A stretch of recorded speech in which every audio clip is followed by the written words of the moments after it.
Assalamualaikum teman-teman. Mari mengenal Rasul lebih dekat.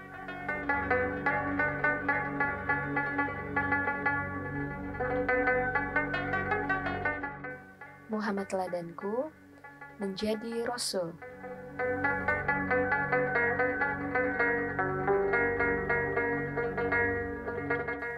Apa kabar teman-teman semua? Semoga teman-teman semua selalu dalam lindungan Allah Subhanahu wa Ta'ala. Hari ini kita akan melanjutkan kisah pekan lalu.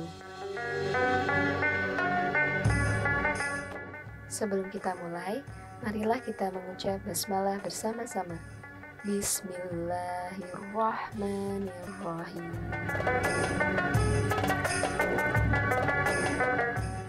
Teman-teman, selain Zaid bin Haritsah, ada penghuni laki-laki lagi di dalam rumah tangga Nabi Muhammad yang penuh berkah itu.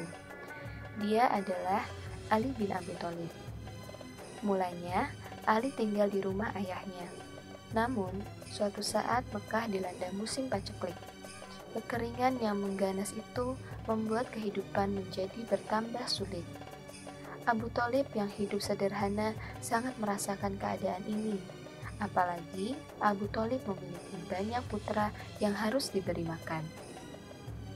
Melihat hal itu, Nabi Muhammad mengajak Abbas dan Hamzah, adik-adik Abu Thalib, untuk memelihara putra-putra Abu Thalib. Abbas dan Hamzah setuju dengan usul yang mulia ini. Mereka bertiga pun menemui Abu Thalib. Abu Thalib hanya pasrah bercampur lega. Dia memperbolehkan kedua adiknya dan Nabi Muhammad untuk mengasuh anak-anaknya. Abbas mengambil Thalib, Hamzah memelihara Ja'far, dan Nabi Muhammad mengasuh Ali. Hanya Aqil, sang putra bungsu yang masih dipelihara oleh Abu Thalib. Saat tinggal di rumah Nabi Muhammad, Ali berumur 5 atau 6 tahun. Beliau anak yang sehat, kulitnya agak kecoklatan, tubuhnya gempal dan tegap, sorot matanya tajam, jika tersenyum, giginya tampak. Tindakan Nabi Muhammad ini dilakukan untuk membalas budi Abu Thalib yang tidak terhingga, yakni telah memelihara beliau sejak kakeknya Abu Thalib wafat. Selain itu, Nabi Muhammad juga ingin mencurahkan kasih sayang kepada seorang anak laki-laki sebagai pengganti kedua putra beliau, Qasim dan Abdullah. Di bawah asuhan Nabi Muhammad, Ali bin Abi Thalib tumbuh menjadi seorang yang berkepribadian luhur. Kemudian, beliau menjadi menantu Rasulullah dan mempunyai 2 orang putra yang terkenal dalam sejarah Islam, Hasan dan Husain. Rasulullah amat menyayangi kedua cucunya ini.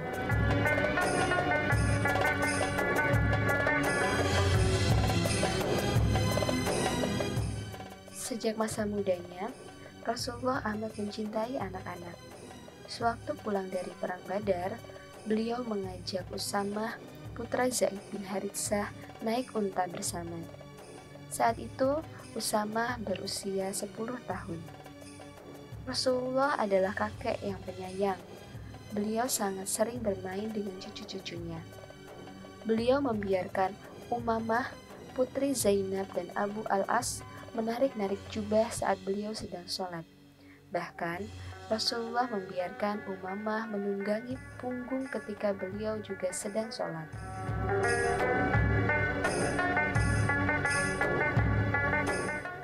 Pada saat lain, Rasulullah pernah dikencingi seorang bayi sampai baju beliau basah.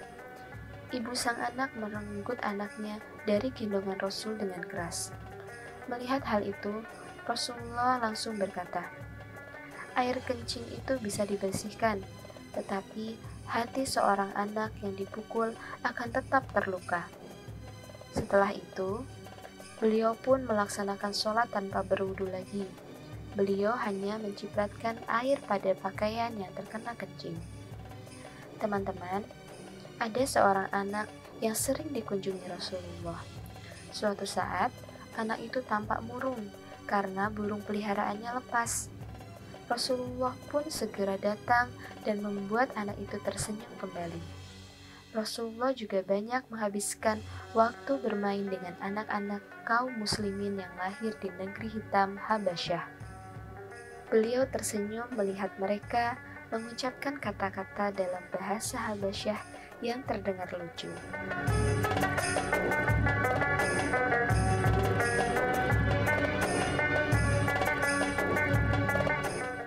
Teman-teman, Rasulullah sangat pandai bergaul dengan siapa saja.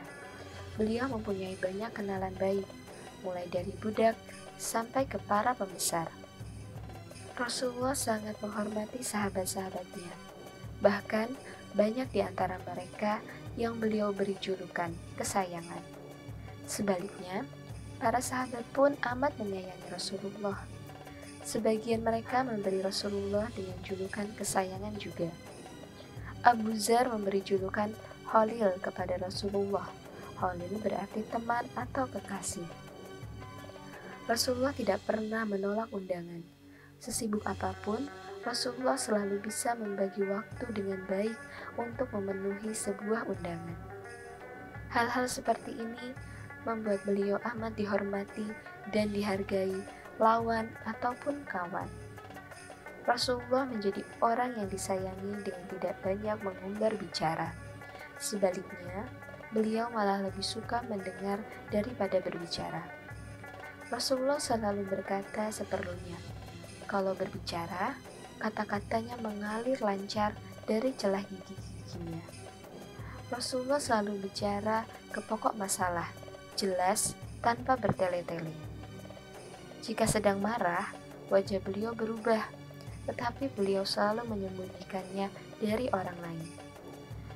Jika disakiti, beliau membuang wajahnya ke samping.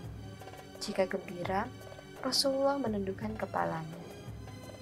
Canda beliau selalu sopan dan tidak pernah tertawa terbahak-bahak.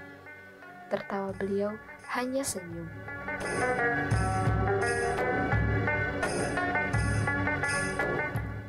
Teman-teman, selain amat menyayangi sesama manusia, Rasul juga sangat menyayangi binatang.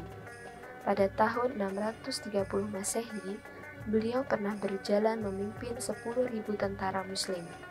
Saat itu, Rasulullah melihat seekor anjing bersama anak-anaknya menghalangi jalan. Beliau memerintahkan agar pasukan tidak mengganggu sang induk anjing dan anak-anaknya. Rasulullah bahkan memerintahkan seorang prajurit menjaga anjing itu sampai semua pasukan lewat.